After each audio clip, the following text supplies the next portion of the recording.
All right. So here's a setup for opening up your shoulders and continuing to create more rotational breathing room inside that shoulder socket, as well as more strength through that range of motion. What you're going to need are 2 yoga blocks. We're going to get our hands on the ground here like we're being arrested. A really relatable reference point for everyone, I guess.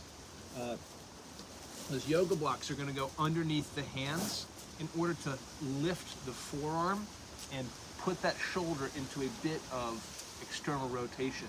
The higher the block, the more rotation. What I like to do is find an active position. Where can you go normally? And then put a block under there in a way that's going to push you a little deeper. First step is to spend about 30 seconds to 2 minutes sitting here, breathing and just relaxing into this position. We're going to be doing work in 2 different directions. One is arm wrestling the fists down into the ground. The other is arm wrestling the fists away from the ground and trying to rotate a little bit further, a little deeper into this external rotation, this opening and winding of the shoulder.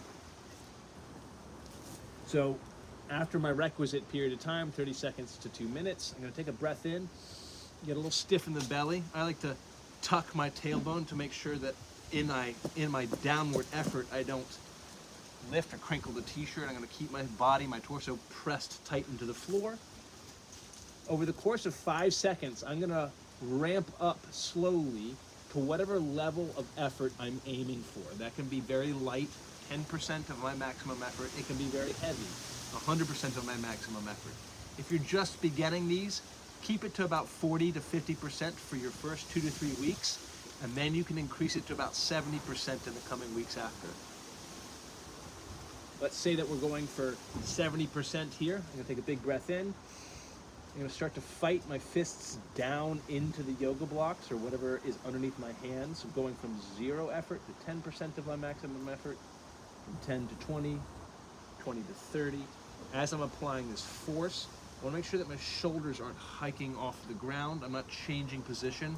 I'm just adding tension to the position that I'm in. And here again, I'm trying to rotate my fist into the floor, leaving a little dent on my knuckles. So I count from 0 to 5. By the time I hit 5, I'm at 70% of my maximum effort. I'm going to hold that steady and hold that strong for about 20 seconds. Don't let it increase or decrease.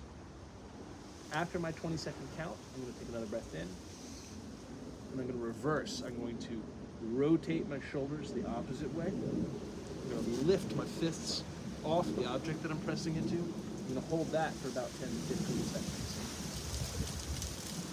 After I've held that for about 10 to 15 seconds, I'm going to relax on down, breathe for about 30 seconds, and then repeat those efforts for a second or a third set. As you start to open this up, this range, we can always increase the level of the object that we're using to get the hands a little bit deeper. We can also increase this stretch by lifting the elbow, so that might look like taking a second yoga block.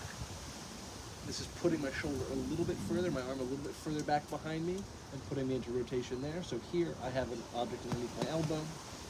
I can use another yoga block there, or I can lift that one. That's going to set me deeper and deeper into this rotated position. So again, we find a bit of a stretch inside that shoulder socket. We put it into a bit of a stretch or a rotation.